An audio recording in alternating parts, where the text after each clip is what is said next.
மாநிலத்தினுடைய மண்டல செயலாளர் அருமை சகோதரர் காமராஜ் அவர்களே, தமிழக மக்கள் முன்னேற்ற கழகத்துடைய துணை பொதுச் செயலாளர் வழக்கறிஞர் சுதாகர் அவர்களே, இங்கே வருகை இருக்கின்ற இணைப்பு விழா என்பதை விட உறவுகளெல்லாம் உண்டாக்குகின்றோம் என்பதுதான் சாதனை. இணைப்பு என்பது விருந்திருப்பவர்களை இணைப்பது, உறவுகளெல்லாம் உண்டாக கூடுவது. நான் உறவுகளாக நான் உங்களை சந்திக்கிறேன், பார்க்கிறேன். ஒரு குடும்பம் சொன்னா அண்ணாதி சண்டை இருக்கும், அக்கா தங்கச்சி சண்டை இருக்கும், மாமா சின்ன சண்டை இருக்கும்.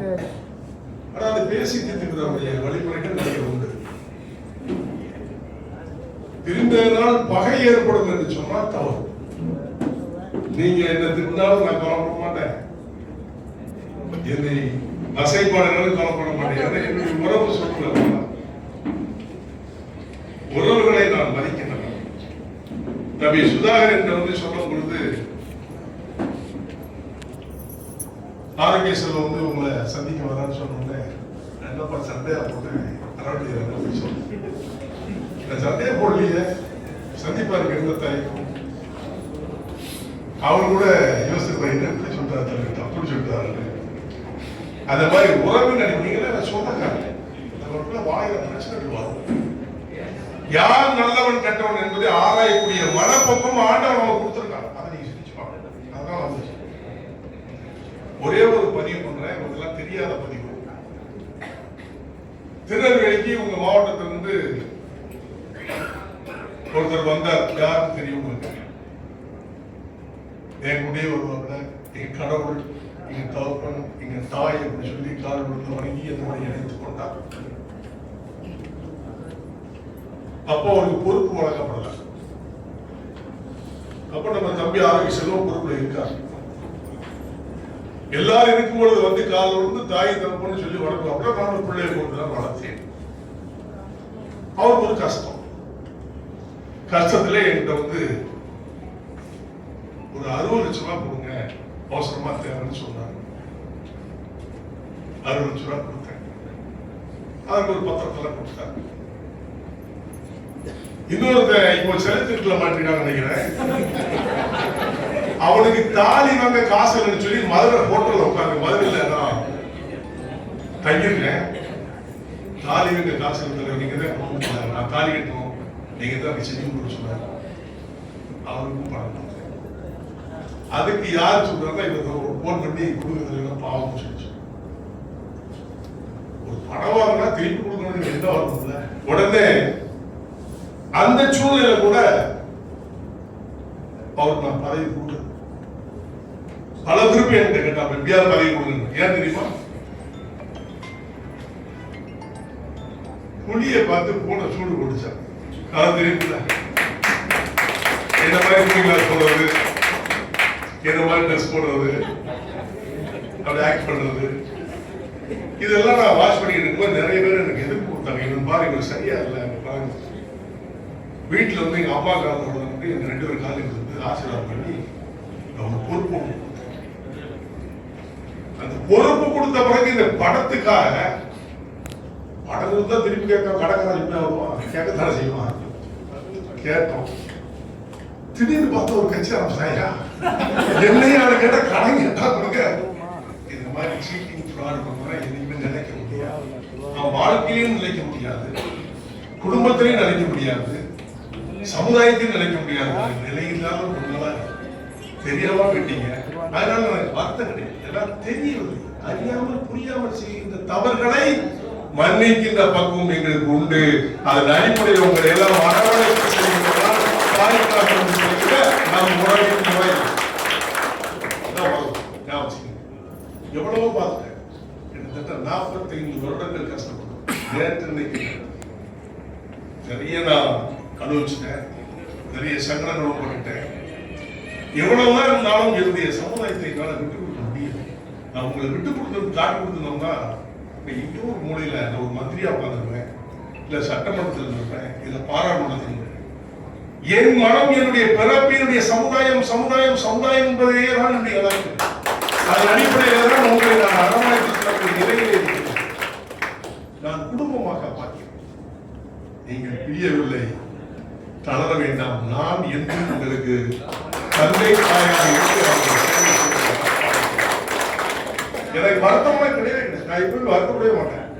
டேக் இட் ஈஸி தான். துரோகிகளை ஒருபோதும் நான் மன்னிக்குவது கிடையாது. என் பாலிசி வேற மாதிரி பாலிசி. துரோகிகளை நான் மன்னிப்பது கிடையாது. சீட்டி பண்ணவங்களாம் வாழ்ந்து எத்தனை நாளைக்கு வாழ போறாங்க, எத்தனை நாளைக்கு இருக்க போறாங்க. இது உண்மை நிலை உங்களுக்கு தெரியாதனால இதை நான் பதிவு பண்ணி சொல்லிக்கவே மாட்டேன். இந்த எதுக்கு போனாலும் உங்களுக்கு விட தெரியாம இல்ல, அதுக்கு விடை இதுதான். நீங்க கேட்கணும், நீங்க பார்த்தேன்னா வாகனப்புறத்தை கேட்டா திருச்சி கொடுக்காம ஓடி போயிட்டா நீ கேட்பல, அதுக்குதான் அதை பதிவு பண்ண. ஒழுக்கமற்ற செயலில் போய் இந்த ஒரு அதிமுக மந்திரி கூட சேர்த்து சுத்திட்டு இருக்காங்க கேள்விப்பட்டேன். என்னைக்கு அந்த போறான்னு தெரியல. இந்த சமுதாயத்தை காட்டி கொடுக்கின்ற எட்டப்படை நான் விட்டதே கிடையாது. பொறுமையாக இருப்பேன் என்று சொன்னால் காரணத்தோடு பொறுமையாக இருப்பேன். என்னால ஒரு மணி நேரத்தில் அவன் உட்கார வச்சு வசூல் பண்ண முடியும். அது இப்போ நோக்கம் அல்ல. நீங்கள் எல்லாம் மன வருத்தத்திலே சென்றிருந்தாலும் கூட அதை நான் வருந்தாமல் ஏற்றக்கூடிய பக்குவத்திலே நான் வளர்ந்திருக்கின்றேன். அதற்கு என்னுடைய துணைவியாக ஒரு காரணம் என்பதை இந்த இடத்திலே பதிவு செய்யப்படுகிறேன். நிறைய பேர் எழுந்து கொண்ட பதிவுல நிறைய போட்டீங்க. அதுக்கு பதிவு மௌனமா சிரிச்சுக்கிட்டே இருப்பேன். சுதா சொல்ல எனக்கு அப்பப்போ தம்பி அந்த நல்ல கருத்துக்கள் தான் சொல்லுவாங்க, கெட்ட கருத்து இப்படி சொல்ல மாட்டேன். நான் ஏதாவது தவறா சொல்லணும்னா இப்படி சொல்லாங்க, இப்படி பேசுங்கன்னு சொல்லி அப்படியே ஒரு அறிவுரை சொல்லக்கூடிய ஒரு சிந்தனை தம்பி தான்.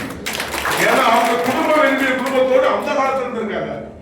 ஒரு காலத்துல அவருடைய உடம்புல இருந்த சகோதரன் எனக்கு பாதிக்காட்டவே இருந்தான், எனக்கு உயிர் பாதுகாப்பு இருந்தான். அவர் இன்னைக்கு கல்யாணம் பண்ணி பிள்ளை எடுத்து போயிட்டார். ஆனா இன்னைக்கு இருக்கார் விசுவாசம். அதுக்கப்புறம் நான் வளர்ந்த காலத்தில் இவர் சிறுவன். என்னோடு 24 மணி சிந்தனை செய்து எப்படியாவது அரசியல் ஆட்சியில் நான் பங்கு கொள்ள வேண்டும் என்று சொல்லுவதா அறிவுரைகளெல்லாம் பேசி நான் திருத்திடுவோம். ஒரு நல்ல தம்பியை நான் நினைத்து இது போன்று நிறைய பேர் இருக்காங்க. தமிழகம் முழுவதும் அல்ல, இந்தியா முழுவதுமே எனக்கு நிறைய சகோதரர்கள் இருக்கிறார்கள். எனவென்று சொன்னால் என்னால் விட்டுக் கொடுக்க முடியாது. அது என்னுடைய வரலாறு, என்னுடைய சமுதாயம், என்னுடைய மக்கள். காமராஜெல்லாம் கிட்டத்தட்ட 40 வருஷமா இருந்தேன். 40 வருஷத்துக்கு மேல இருந்தாலும் சொன்னா ஒரு விசுவாசம். நானே தவறு பண்ணாலும் எந்த பண்ணிட்டு உரிமையோட கேட்க முடியும். ஒரு தைரியம் படைத்தவர் உரிமையை கேட்பாப்புல நானும் ஆர்கியூ பண்ணேன். இதை பேசி தீர்க்கக்கூடிய நிலையிலே யாராக இருந்தாலும் பேசி தீர்த்து கொள்ளலாம். மனத்துல குடுக்கத்தை வச்சுக்கிட்டு அவர் எப்படி இருப்பாரோ இப்படி இருப்பாரோ அடிப்பாரோ, அடிக்கக்கூடிய நேரத்தில் அடிக்கத்தான் செய்வார், இல்லைன்னு சொல்ல முடியாது. அடிச்சு அந்த பிள்ளைய வளர்க்கத்தான் செய்யணும். பிள்ளைய அடிச்சு வளர்த்தா தான் வளர்க்கணும். அடிக்காம வளர்ந்தா தப்பு பண்ணிடும்ல. கஞ்சா குடிக்க ஆரம்பிச்சிடும், கலாவ ஆரம்பிச்சிடும், சிட்டி பண்ண ஆரம்பிச்சிடும். அப்ப அடிச்சு வளர்த்தா சரியா இது குழந்தையை தாய் தந்தை வளர்க்கக்கூடிய வளர்ப்பு தான் அந்த குழந்தை பெரியவனாகி நல்லவனாக முடியும். அப்படி நாம் எல்லாம் ஒரு குடும்பமாக வாழ்ந்தவர்கள் சகோதரர்கள் எல்லாம் பிரிந்து சென்றாலும் இன்னைக்கு சகோதரர்கள் அண்ணனுக்கு எல்லாம் இணைந்திருக்கின்றோம். மற்ற மகிழ்ச்சி அடைகின்றேன். இந்த எழுச்சியும் மகிழ்ச்சியும் என்றென்றும் நிலைத்திருக்க வேண்டும். என்றைக்கும் தமிழக மக்கள் முன்னேற்ற கழகமும் அகில இந்திய தேவேந்திர குல வேளாளர் சங்கமும் உயிர் வரை உங்களுக்காக சேவை செய்வீர்கள். தெளிவாக வேண்டுகிறேன். எனக்கு பயம் வந்து சின்ன வயசுல இருக்கு. இப்ப இல்ல, சின்ன வயசுல கிடையாது, பிறப்பிலிருந்தே கிடையாது. பயந்து ஓடுகின்றவன் தான் அவன் செய்த தவறை உணர வேண்டும். நாம் எல்லாம் அண்ணன் தம்பியர்கள், சகோதரர்கள், சொந்தக்காரர்கள், உரிமையோடு பேச வேண்டும், உரிமையோடு வர வேண்டும். அந்த உரிமையுடைய கூட்டம் தான் தம்பி செல்வம் அவர்கள் அழைத்து வந்திருக்கிறார்கள். நீங்கள் என்னுடைய சகோதரர்கள், உங்கள் மீது எனக்கு எப்பொழுதுமே வெறுப்பு கிடையாது, கால் புணர்ச்சி கிடையாது. நாம் எல்லாம் அண்ணன் தம்பி என்பதை மட்டும் நீங்கள் மனதில் இருந்து இன்றிலிருந்து இல்லை, எப்பொழுதுமே நாம் நிரந்தரமாக ஒற்றுமையாக இருக்க வேண்டும். நான் சொல்லுவேன், எங்கேயாவது போயிட்டான்னு சொல்லுவாங்க, யாரும் சொல்லுவாங்க இந்த மாதிரி அவருக்கு போயிட்டாரு, எங்க இருந்தாலும் நல்லா இருக்கிறது அப்படிதான் சொல்லுவேன். ஒரே வார்த்தை, எங்க இருந்தாலும் நல்லா இருக்கிறது நாசமா போன்னு சொல்லவே மாட்டேன். ஆனால் நான் சொல்லுகின்ற வாக்கிலே பல அர்த்தங்கள் உண்டு. நான் நல்லா இருக்குன்னு சொன்னா நல்லா இருப்பான், ஆனா அவன் குறைவு எண்ணத்தோட இருந்தானா அவன் அழிந்துக்குவான். அதற்கு நான் பொறுப்பாக முடியாது. இன்னைக்கு இந்த வகையில ஒரு தம்பி இறந்துட்டோம், இந்த ரஜினி நினைக்கிறேன். ரஜினிகாந்த் இறந்த போதெல்லாம் நானும் சுதா ரொம்ப நேரம் பேச பாத்தியா, என்னிடமிருந்து பிரிந்தான் அவனை கொலை செய்து விட்டார்கள். இந்த மன வேதனை நடந்தது.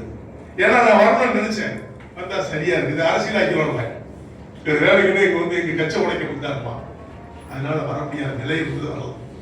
அதே மாதிரி ஒரு தம்பி இன்னொரு பையன் கூட இறந்து போனான், ராஜ்குமார். என்ன வந்து பார்த்தான், வந்த உடனே எனக்கு பொறுப்பு கொடுக்க வந்தான். ஒரே வார்த்தை சொன்னேன், ஒரு வழக்கு பல வழக்கு இருக்குது, ஒழுங்கா முடிச்சுட்டு வந்து பாருங்க, போலீஸ் நெருக்கடி ரொம்ப கொடுக்குறாங்க, பாதுகாப்பு தர்றேன், ஆனா ஒழுங்கா முடிச்சுட்டு வான்னு சொன்னேன். சேரக்கூடாத இடத்துல போய் சேர்ந்தான், அங்கேயும் கொலையாகி போயிடுச்சு. பாத்தீங்களா, அழிவுப்பாதையை நோக்கி போனவர்கள் அவர்கள். என்னோடு இருந்து நம்ம இயக்கத்தோடு, தமிழக மக்கள் முன்னேற்ற கழகத்தோடு, அகில இந்திய தேவேந்திர குல சமுதாயத்தோடு இணக்கமாக இணைந்திருந்தால் சத்தியமா எந்த போதும் சொல்றது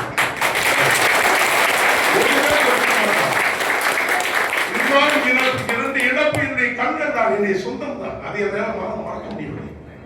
சொந்தம் சொந்தம் சொன்னாங்கப்பா சார் அப்படிங்கிற வேதனைகள் தான் இருக்க முடிஞ்சது, வர முடியல. காரணம் அழைத்து சென்றுட்டார். அது மாதிரி ஒரு இடத்தில் இருந்தால் யாராக இருந்தாலும் சரி, எந்த அரசியல் கட்சியாக இருந்தாலும் சரி, சமுதாயத்தை என்னால் விட்டுக் கொடுக்க முடியாது. அரசியல் என்பது வேறு, சமுதாயம் என்பது வேறு. சமுதாயம் என்பது உரிமையும் சொந்தமும், அரசியல் என்பது நான் என்னுடைய சொந்தக்காரன், நீங்க என்னுடைய சொந்தக்காரன், நான் சகோதரர், இணைப்பாக இடைவரும் ஒன்று போல் மகிழ்ச்சியோடு இருக்கின்றமோ அதுபோல் என்னுடைய நிலைத்திருக்க வேண்டுமாய் கேட்டுக்கொண்டு தேர்தல் அறிவிச்சாங்க. தேர்தல் காலத்தில் பயணிக்கணும். நாம் எந்த அரசியல் கட்சியோடு இணைகிறோமோ அந்த கட்சிக்கு நாம் விசுவாசமாக இருக்க வேண்டும்.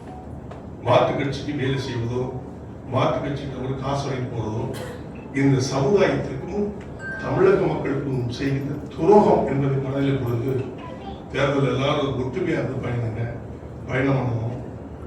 அதுபோன்று நீங்கள் எல்லாம் இணக்கமாக இணைந்ததற்கு மீண்டும் சகோதர சகோதரிகளுக்கு நன்றி சொல்லி வாழ்த்து விடுகிறேன்.